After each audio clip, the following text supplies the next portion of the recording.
rašytoju, aktoriumi, renginių vedėju, muzikantu, dainininku ir bendrai žmogumi orkestru Juozu Gaižausku.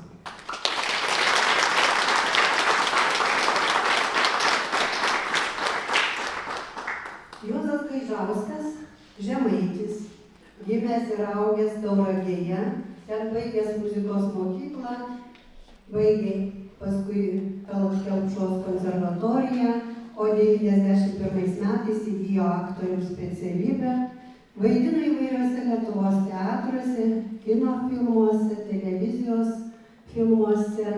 Nuo 20 metais įėjo į literatūrinį kelią. Jo pirmoji knyga Dievas su šlepetėmis, kurią pristatė ir Garliavos bibliotekoje, gal kai kurie iš jūsų ir dalyvavo. Tada kartu su Emilija Latėnaitė buvo pristatyta knyga, kuri kvietė atrasti santarvę su savimi, Dievu ir gyvenimu. O šiandien naujausia 7 knyga, išleista 25 metais, pavadinta Nojaus arkos dienoraštis. Ir šios knygos mintis ir herojų nuotykiai veda į gilesnius apmąstymus, mėgina spręsti filosofinius klausimus. O šiandien, kaip ir pats autorius ir mūsų svečias, savo socialiniuose tinkluose žadėjo puikų vakarą, kaip jis pats rašė, bus geras vakaras, tikras, šiltas, virpantis, kai atėjus būti gera.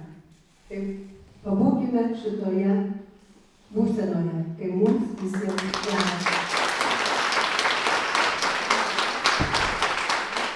Labas vakaras visiems.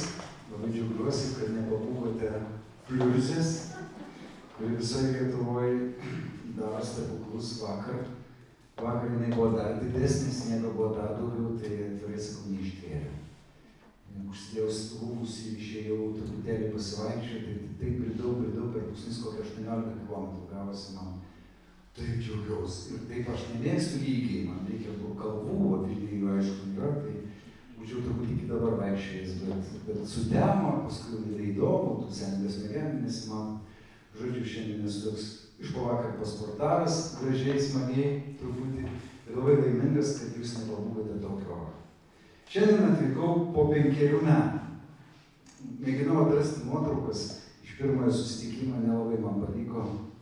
Nežinau, ar jų nebuvo, ar jos neišliko, ar gal kažkur socialiniuose tinkluose guli. Guli, ar ne? Tai va, per tą laiką, kaip sakau, šitą padariau. Pačiam niekada netrodo, kad daug. Tiesiog baigi vieną darbą, darai kitą, baigi vieną darbą, darai kitą. Tai kai tau kas nors prieš nosį išrikiuoja tavo parašytas knygas ir sako, tai tu čia per 5 metus 7 knygas, nu jau, sakau. Kaip? Sakau, paprastai, aš daug dirbu. Ir viskas, atsakymas yra paslaptis paprasta. Sako, kada tu dirbi? Sakau, visada. Ką reiškia visada? Visada. Net darydamas kitus darbus, visada pirmiausia knygas yra galvoje. Jie nešiojasi ilgai, gimsta ten. Aš nedarau jokių užrašų, ne vienai knygai savo sukurtai nesurašęs jokių užrašų. Visos knygos atsiranda čia. Ir paskui, matyt, ateina tokia diena, kai jas tenai nebetelpa, pradeda labai nervinti, pradeda skaudėti galvą, nes labai visko daug ten. Nu, tai tada pats geriausias būdas yra pradėti rašyti ir iš lėto viską išleisti. Ir dažniausiai būna taip, kad kai aš baigiu knygą, atiduodu leidyklai rankraštį, aš tuomet iškeliauju į Santiago de Compostela kelią ir į mūsų tuščią galvą, bet jinai ilgai tuščia nebūna. Tai va. Šiandien gal praleisiu tą daugam labai gal ir mėgiamą, ir trokštamą, ir norimą dalį, nes lygiai taip pat kaip be visų kitų darbų, kuriuos darau, esu piligrimas ir nuolat keliauju piligriminius kelius. Šiemet nuėjau dar vieną piligriminį kelią, tai 7 piligriminė kelionė. 6 keliai nueiti į Santiago de Compostela ir vienas kelias Via di Francesco Italijoje iš Romos Vatikano per Asyžių į Laverną. Tai šią vasarą ėjau iš Lurdo, Prancūzijoje, Santiago de Compostelos, tai buvo 1000 kilometrų kelionė per Prancūziją į Ispaniją ir nekantriai laukiu pavasario, nes man dar liko vienas nueitas iš tų pagrindinių klasikinių kelių, Via de la Plata iš Sevilijos toks, nedidukas toks 1000 su truputį kilometrų, toks kelias, karštas labai, tai reikės labai kažkada balandį iš karto Velykų ir išeiti. Bet jeigu atvykčiau pas jūs kiekvienais metais, tai turbūt laikui bėgant papasakočiau visus dalykus, šiandien tiesiog fiziškai tai neįmanoma, tai ir pradėkime. Priežastis labai paprasta. Atvykau dėl Nojaus Arkos dienoraščio knygos, kuri irgi turi savo atsiradimo priežastį. Aš pradėjau socialiniuose tinkluose, pradėjau pastebėti keistus dalykus. Pradėjau pastebėti, kaip dingsta jauni žmonės. Tarsi jie dingdavo visada ir dings, bet dar niekad taip dažnai nematydavau socialiniuose tinkluose sukurtų grupių, kur ieško jaunuolių. Dingo vaikinas, prie upės rasti rūbai, mergina iššoko pro langą, dingo mergina, dingo vaikinas, socialiniuose tinkluose būrė žmonės, kurie šukuoja upių pakrantės, ieško tų jaunų žmonių. Ir natūraliai aš pradėjau galvoti, kas darosi, kas vyksta. Kas mūsų pasaulyje yra ne taip. Aš suprantu, kad anksčiau ir vėliau dauguma tų jaunuolių atsiranda, bet net ir vienas neatsiradęs yra per daug. Ir aš su tokiom mintimis vaikščiodamas, ypatingai čia po vienos mano knygos Antarktidos indėnai, kuri buvo netikėtai man pačiam nominuota geriausiai metų knygai paauglių kategorijoje. Ir tokiu būdu paaugliai tą knygą atrado, jie pradėjo skaityti, mane pradėjo kviesti į mokyklas, į gimnazijas. Ir svarbiausia, kad kviesti pradėjo ne mokytojai, o man pradėjo rašyti paaugliai, į Messengerį, į socialinius tinklus ir kviesti į susitikimus jų mokyklą. Aš toks pasimetęs, nustebęs, sakydavau gerai ir einu ir dabar. Ir ten sėdi pilnutėlė salės tų jaunų žmonių, kurie yra visai netokie, kaip mes kartais apie juos įsivaizduojame. Ir va tokiam bendram lauke, ypatingai dar bendrai žiūrint tai, kas dedasi iš tiesų mūsų pasaulyje, kur mes nuvarėme mūsų pasaulį, kad nežinia, ko viskas pasibaigs. Aš pradėjau galvoti apie tos jaunus žmonės ir supratau, kad kaip viskas vyksta. Kaip mes atėjau sako, jau šitą kartą nieko jie nenori. Niekas jiem neįdomu, jie savo telefonuose sulindę. Tai jie dėkingumo turi. Ne, jie nebežino, ko norėti. Viskas į burną įkišta. Juk bendraja prasme mūsų kartas taip apie juos sako. O aš pakreipčiau klausimą kitaip. O už ką jiem dėkoti? Už tai, kad mes nuvarėm pasaulį iki nežinia kur ir atvedėm juos į tokį pasaulį, kuris bet kurią akimirką gali sugriūti, jie už tai turėtų būti mums dėkingi. Jie iš tiesų yra kitokie, jie yra smalsūs, energingi, pradėti su jais, jie yra protingi, sumanūs, taip jie nemoka išsikepti šašlyko. Jie galbūt nemoka susisiūti rankogalio, bet jiem duok vieną telefoną, jie išardys, padarys 3 ir visus veikiančius. Jie tokie. Ir kai mums reikia kokį nors appsą parsisiųsti, pas ką mes kreipiamės, kai tėti, kiek tu čia gali tuo greitai, pip, tau viską padarova. Ir į savo telefoną vežėdama dar tavo sutvarko, žinai. Argi ne taip? Nuostabi, neįtikėtina, jauna, smalsi, energinga karta.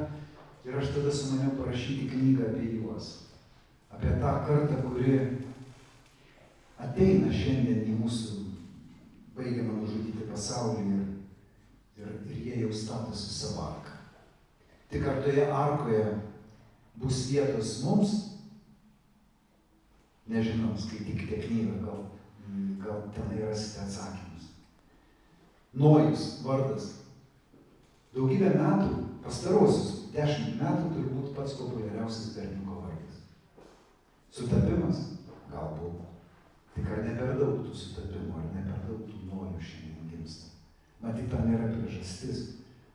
Šioje knygoje be vaikinuko Nojaus, pagrindinis knygos personažas, herojus yra Nojus. Vaikinas Nojus su draugais, nuostabiais Leonavičiumi Gabija, kurie tiesiog gyvena neįtikėtinam paslapčių ir nuotykių pasaulyje ir vienas vyresnis keliautojas, kurių likimai susiduria Nidos paplūdimy, visai tariamai atsitiktinai. Šita knyga, kokia jinai bebūtų linksma, kokia jinai bebūtų nuotaikinga, kupina nuotykių, istorijų, svaiginanti apie sielos bendrystę, pirmiausia yra apie atleidimą.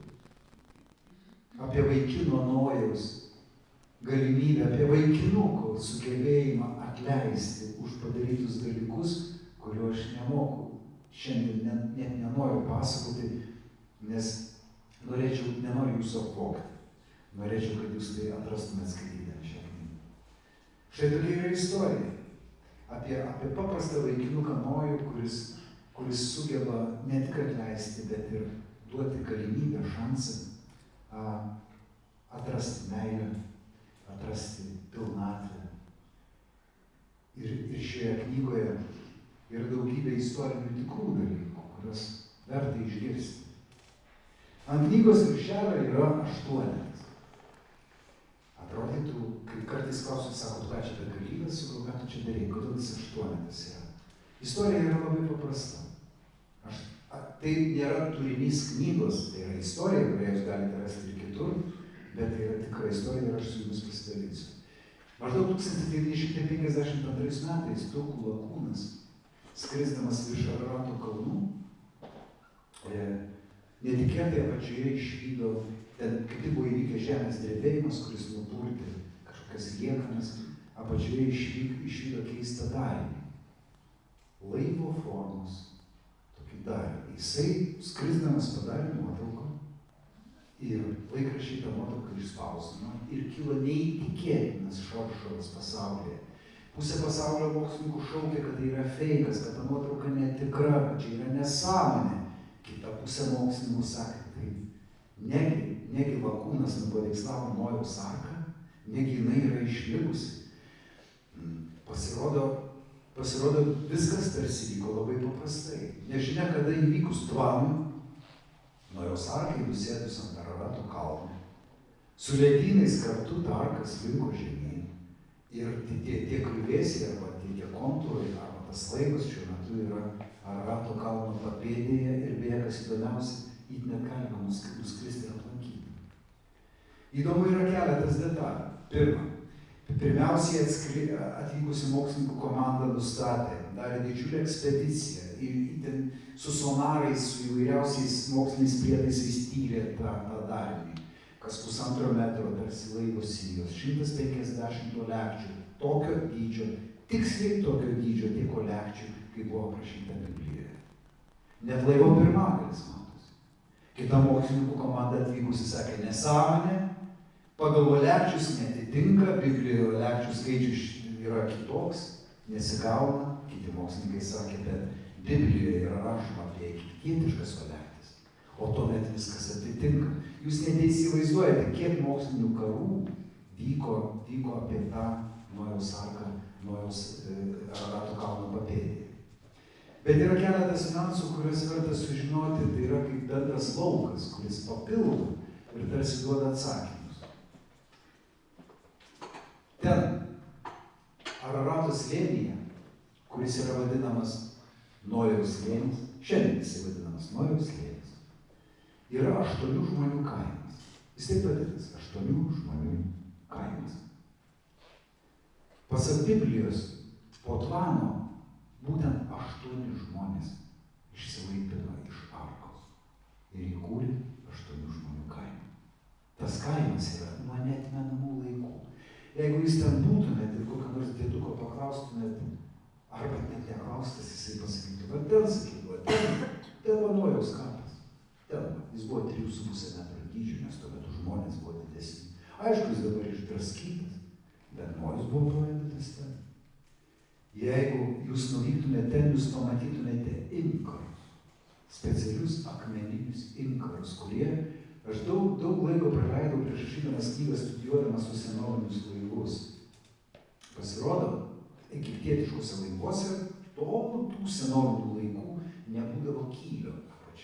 Būdavo milžiniški prekybiniai laivai, o po jais ant virvių pakabinami maždaug 26 inkarai akmeniniai, tokie su skylute. Nu, įsivaizduot, kaip mes akmenuką kabinam su skylute.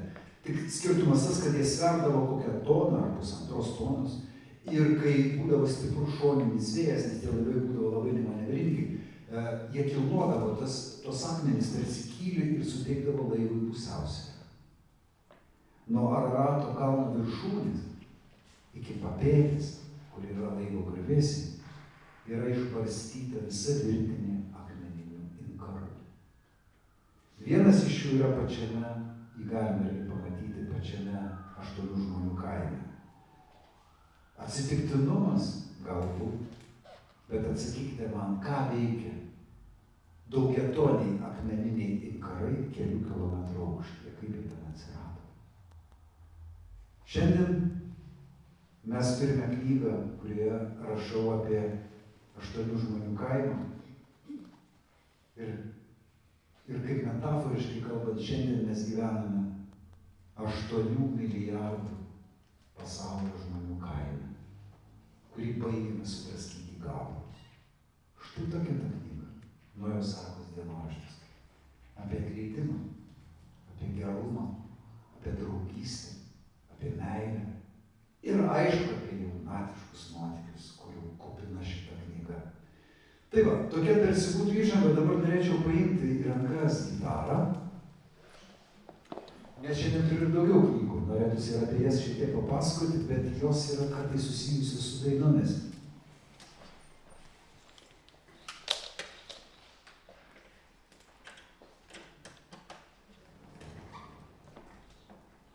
Jeigu mes kalbėtumėm apie... Jeigu manęs kas nors paklaustų, kaip skamba Nojaus arkos dienoraštis, aš jums padainuočiau šitą dainą.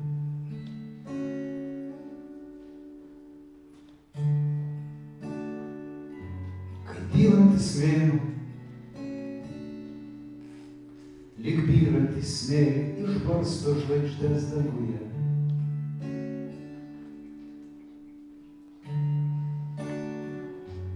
Žydinčios plukės, iš atspindžiaus, tu pasisemk mane ir išgerk mane kaip rasą. Godžiai gerk iki gelmių, kol nusišypsos nedrąsiai, kol nusišypsos nedrąsiai, miškas pilnas vyturių.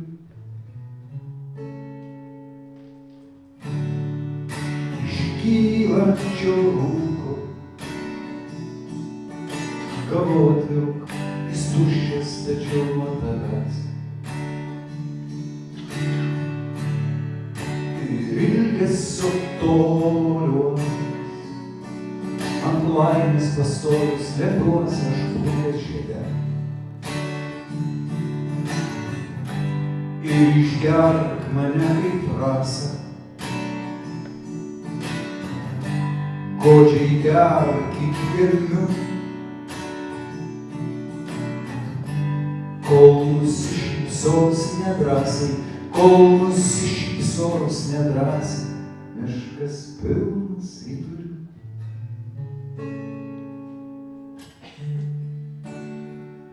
Kai dylantis mėnuo,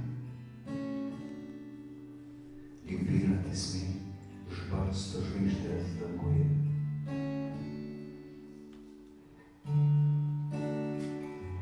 Žydinčios plukės,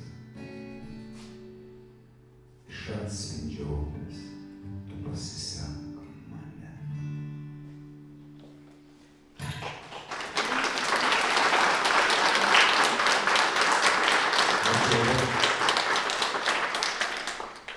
Šiandien turiu vieną vienintelę knygą, Pasibaigęs Dievo žirgas. Romanas, kurį parašiau, išrinkta kinematografiškiausia metų knyga, kaip knyga labiausiai verta būti filmu.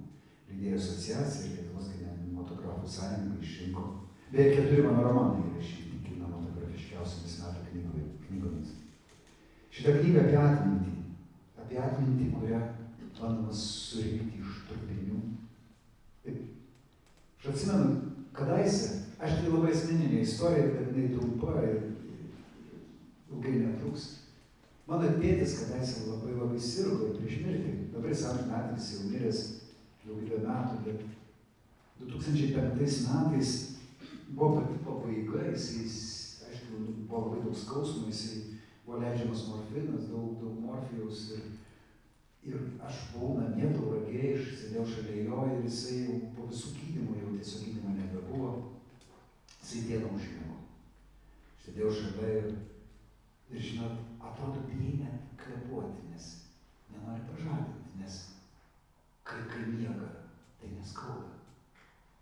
Ir jisai po 45 minučių prabudo, tai pasirašė ir sako, oi, kaip gerai pasišnekėjau.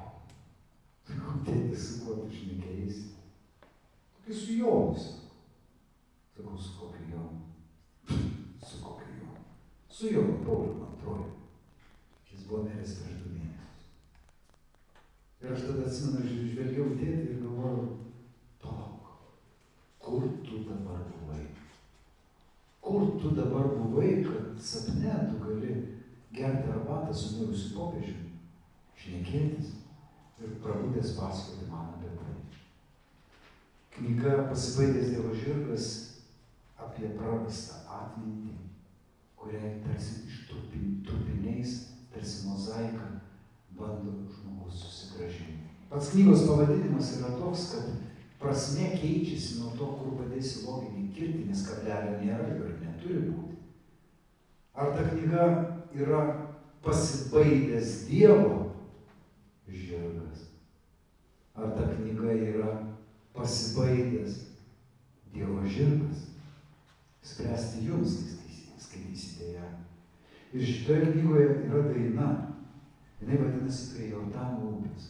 Jinai kaip leitmotyvas, aišku, parašiau aš tekstą, jisai kaip leitmotyvas eina per visą knygą, net finale dainuojamas. Nabagai griuvėsiuose bažnyčių ją dainuoja, vis ta daina skamba knygoje. Kai aš parašiau knygą, aš pagalvojau, palauk.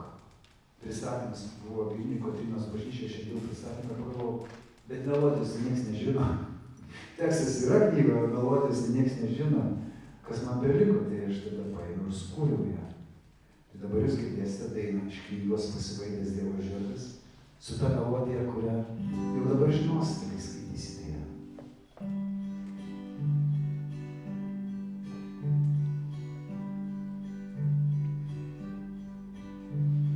Prie Jordano upės sklando baltas paukštis, tyliai šnabžda lūpos, žvelgdamas į auštį.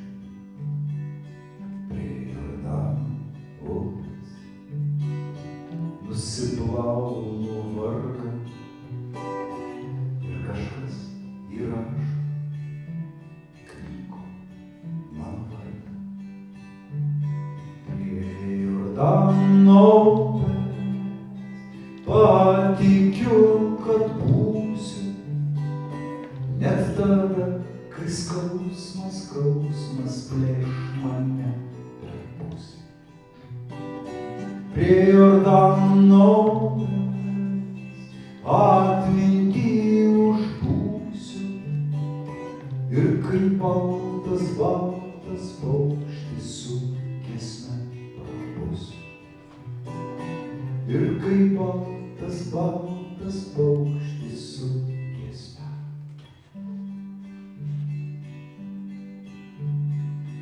Prie Jordano upės sklando baltas paukštis, tyliai šnabžda lūpos, žvelgdamos į auštį. Prie Jordano upės nusiplaunu vargą ir kažkas įrašo knygą mano vardą. Prie Jordano upės patikiu, kad būsiu net tada, kai skausmas plėš mane per pusę. prie Jordano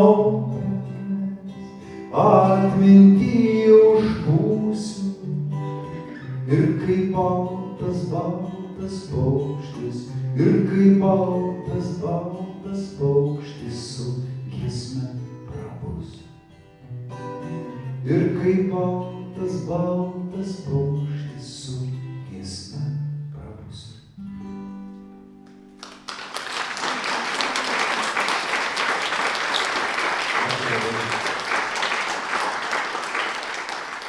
Knyga, apie kurią dabar trumpai pakalbėsiu, aš jau šiandien neturiu, bet aš viliuosi, kad yra jūsų bibliotekoje, gal kas nors jau skaitėte.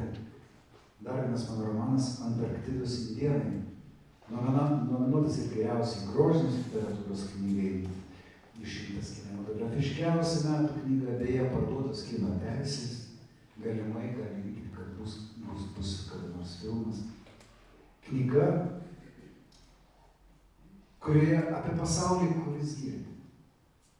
Knyga metafora, jinai kaip pirmas sluoksnį be gylio žiūri, jinai tarsi labai tinka ir paaugliam, ir vaikai skaito tą knygą.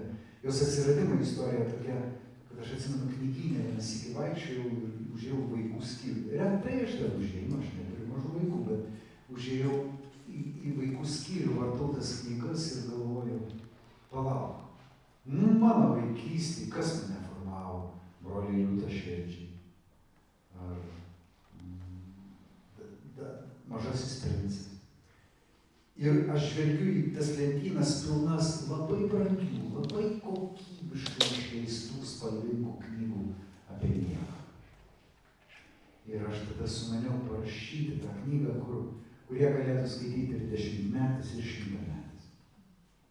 Labai bijojau, labai sunku tai parašyti. Ir knygos įžangoje pirmas puslapis, jeigu atsiverstume, perskaitytume tokius žodžius.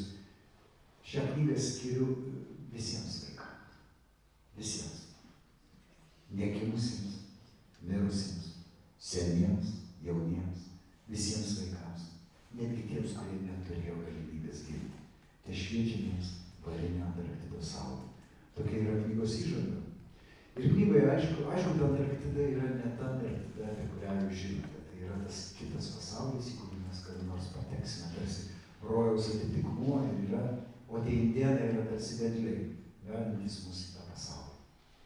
Ir aišku, yra didžiulė istorija ir tai yra daug karo, mūšių, karų ir po vieno mūšio. Esmė tokia, kad Antarktidos indėnai girdi vieni kitų mintis, jie girdi žmonių mintis.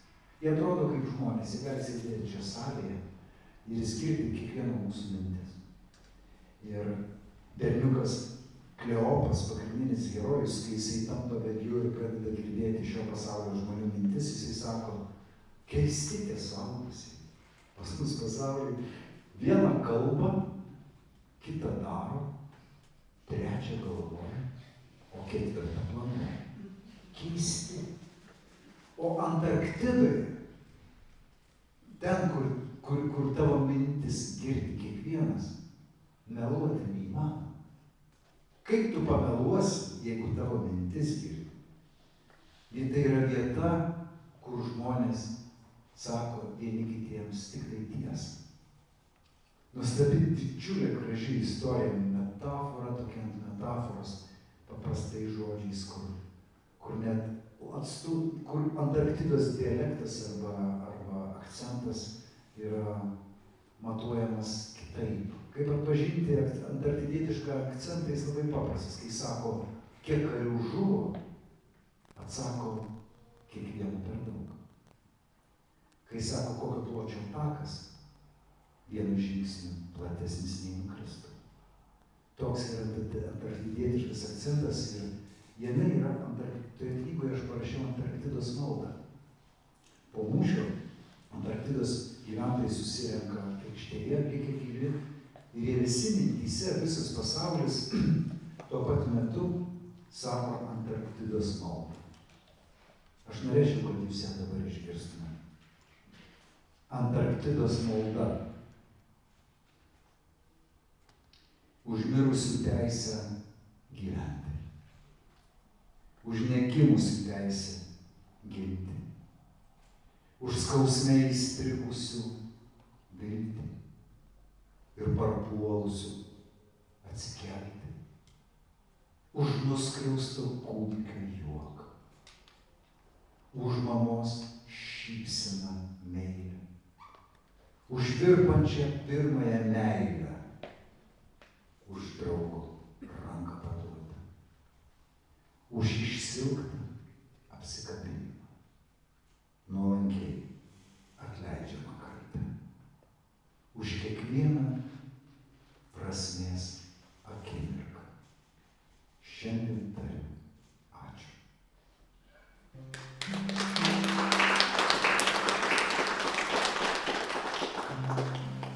Paklausykite dainos, kurią aš sukūriau praeitame tūkstantmetį. Man tuo metu buvo 18 metų. Tai paklausykite, apie ką galvojo tuometinis 18-metis Juozas.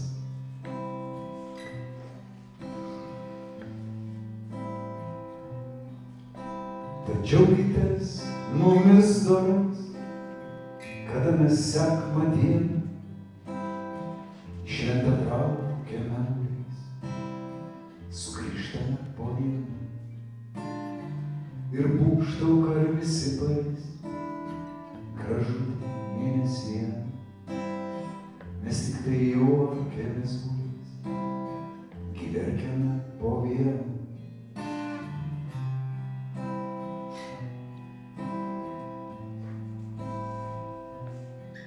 Tau skauda dūšia vakarais, tai gulkis poilin, mes tik gyvename būriais, mirštame po vieną ir būgštauką ir visi pareis, gražutį mėnesieną, mes tik tai juokiamės būriais, gyverkiame po vieną.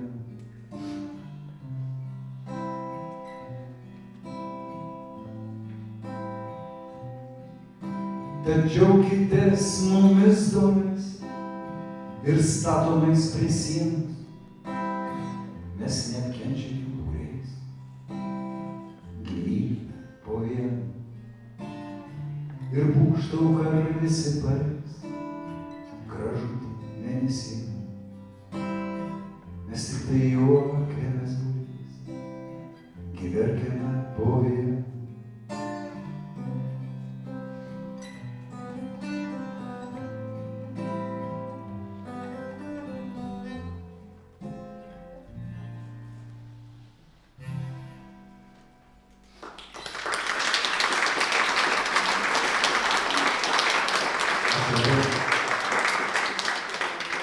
Dar viena mano knyga, kurių beje keletą, aš labai retai turiu, nes jų jau nebėra pardavime, pas mane šiek tiek dalyvė, šiandien galima įsigyti knygą apie Vytautą Mačernį.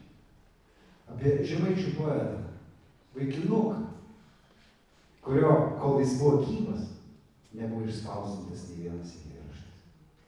Apie vaikėzą, kuris neįtikėtiną talentą, apie kurį, kai jis mokėsi universitete, kuris žuvo nesulaukęs 24 metų. 23 metų vaikėzas, studentas, apie kurį jo profesoriai paniekinamai kalbėjo. Ką tas Mačernis? Kokia ten jau ta poezija? Ką jis ten rašo? Tai ne poezija, jis eiliuoja prozą. Vienintelis jo profesorius Vincas Mykolaitis Putinas užjautė jaunąjį poetą ir įžvelgė jame didžiulį talentą. Taip jis buvo populiarus tarp savo bendraminčių, bendraamžių, tarp jaunų žmonių. Bet kaip minėjau, kol buvo gyvas, nebuvo išspausdintas nei vienas eilėraštis. Jį užmušė atsitiktinė skeveldra, pataikiusi į smilkinį. Ir ši knyga vadinasi Žaižaruojančios dangaus skeveldros. Tai yra tarsi pokalbis dviejų vaikėzų, tarp šiapus ir anapus. Aš jam pasakoju į anapus, kaip jo poezijai sekasi šiapus. Jis man pasakoja iš anapus, kaip mano poezijai sekasi anapus. Sakau, aš nerašau eilių, o jis man sako, aha, tai nerašai šiapus, anapus. Visas tavo eilis parašytas. Štai tokia jautri, labai virpanti knyga, Žaižaruojančios dangaus skeveldros. Ir leiskite papasakoti vieną istoriją apie jo poeziją. kai jisai buvo nusprendęs trauktis į vakarus, po to jis persigalvojo ir jį užmušęs neskeveldavo. Bet kai jis buvo nusprendęs trauktis į sesers, paprašė, kad paslėptų jo rankraščius. Sesuo sudėjo į dėžę, nuėjo į svirną, iškasė duobę ir ten užkasė tuos rankraščius. Atrodė saugiau būti negali. Praėjus 2 mėnesiams, karo metu, į jų svirną, į jų sodybą atsikraustė rusų sovietų kariuomenė. Toje vietoje, svirne, kur pakasti rankraščiai, lygiai tiksliai toje vietoje pastatė lauko virtuvę. Ir mėnesiai ten verdantis aliejus, taukai, riebalai, karštas vanduo sunkėsi į žemę. Kai po karo eilėraščiai buvo atkasti, iš jų buvo likusi košė. Visai kitais būdais Mačernio poezija pasiekė mus, dėl to, kad jis buvo populiarus, vieni kitiems siuntinėdavo labai daug laiškų su eilėraščiais. Bet štai tokia istorija, kurią verta žinoti. Bet svarbiausia, ką aš norėčiau, kad jūs šiandien išgirstumėte apie Vytautą Mačernį, tai minėjau, kad kol jis buvo gyvas, nebuvo išspausdintas nei vienas jo eilėraštis, ar ne? Bet čia yra didžiulis paradoksas. Vaikėzas, apie kurį sakė, kad tas Mačernis, ten eiliuoja prozą. Knygoje aš sąmoningai, tarsi tyčiodamasis iš tų profesorių, eiliuoju prozą. Taip šaipydamasis iš jų visai nekaltai. Šioje knygoje rasti ir mano apsakymus inspiruotus Mačernio poezijos. Ir viską, ką Vytautas Mačernis sukūrė eiliuoto, irgi yra šitoje knygoje. Ir jo gyvenimo istorijos, biografija, net šį istoriją, kurią pasakojau, rasite ten. Bet svarbiausia, ką reikėtų žinoti, kad Vaikėzas, moksleivis studentas, 23 metų bičas, kurio nei viena eilutė nebuvo išspausdinta, esant gyvam, kitą rytą po mirties prabudo Lietuvos klasikų. Štai tokia yra Vytauto Mačernio istorija. O aš jums noriu padainuoti vieną dainą, kadangi kai rašiau knygą, aišku, daug Mačernio poezijos gulėjo ant mano stalo ir aišku, pagal vieną Vytauto Mačernio eilėraštį aš sukūriau dainą, pagal eilėraštį buvo spalis, vėjo katinukai. Tai aš čia sukūriau dainą ir virš eilėraščio surašiau gitaros akordus, nusiunčiau į leidyklą ir paprašiau, kad knygoje surašytų juos. Leidykla pyko, sakė, kas ten ką supras, GCM, D-dur, ką jie žino. Sakau, kam reikia, tą supras. Sako, kam to reikia? Sakau, aš noriu, kad koks nors jaunas žmogeliukas, kuris jau grot moka, kuris negali dar. Atsivertęs tą eilėraštį, iškart mato akordus, gali groti ir dainuoti. O kada nors, kai sustiprės ir pradės pats kurti, galbūt atsivers kitą Vytauto Mačernio eilėraštį ir viršų jo užrašys savo akordus. Buvo spalis, vėjo katinukai.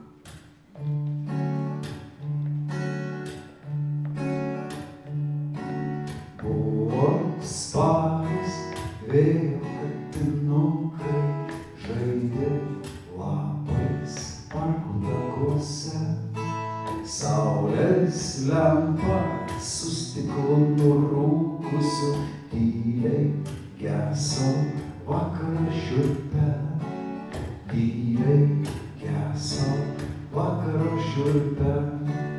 Mudu ėjome greta tą pačią mintį, slėpdami širdį giliai.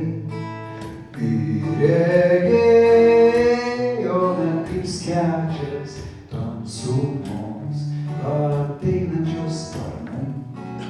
Tamsumos ateinančios sparnai.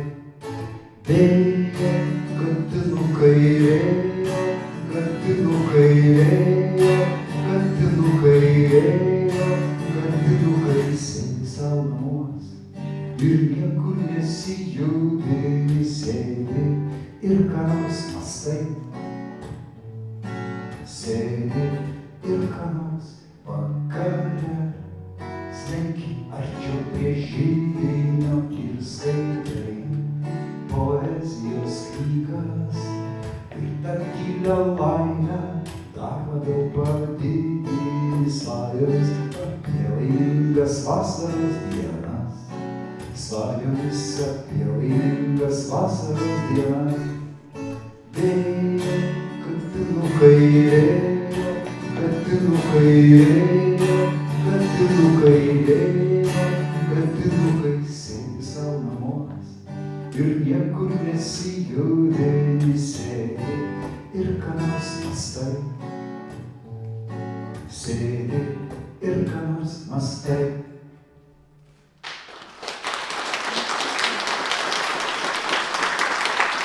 Ačiū labai. O dabar apie linksmesnius dalykus. Keliaujame į kitą vakaro dalį, kur aš jums padarysiu daug prisipažinimų. Pirma, tarsi žmonės ir žino, gimiau aš ir augau Tauragėje. O Tauragė teoriškai yra Žemaitija. Praktiškai. Jie ten trumpint galūnę, šnet, biškį trumpint, bet, žinai, yra ten vienas kitas žodelių, Tauragėje, kur nors pirmam kaime prie Tauragės, ten normalūs daunininkai, ten daunikis, jis toks ten jau taip jie kalba, ne daunininkai, jau daunininkai. O Tauragėje, jie trumpint, Tauragė, leiskit, kur aš pasakoju apie Tauragę, kalbėsiu taip, kaip kalba Tauragė, gerai? O Tauragėje ir viso labo 2 žemaitiški žodžiai. Ar nori žinot kokie? Pirmas žodis ir kudie, kas reiškia kodėl. Antras žodis ir tudie, kaip netikėta, kas reiškia todėl. O daugiau tai yra vien vokiški, kaip mes Tauragėje sakom, vokiški žodžiai, vokiški. Ten durų klemka, grabę kas, degtukų krebutį, šimtas, Tauragėje gyvenime, niekas nėra valgęs varonkas. Tik veikia, nėra kitaip buvo. Bet tauragiškiai turi porą dalykų, kur nieks pasaulyje neturi. Pavyzdžiui, tauragiškiai turi vienintelę pasaulyje tekančią jūrą. Upė jūra. Bet mes, pavyzdžiui, Tauragėje niekada nevaikštom paupiu, tik pajūriu. Ta prasme, net dabar, kai būna, buvau Tauragėje, su reikalais reikinį turėjau draugas, kolega aktorius skambino, labas, Juozai, labas, ką veiki, kur esi Tauragėje, ką veiki, vaikštau pajūriu, tokia buvo ilga papusė, Tauragėje, pajūriu, sakau, ir net nežinau, galvoju, geografijos mokykis.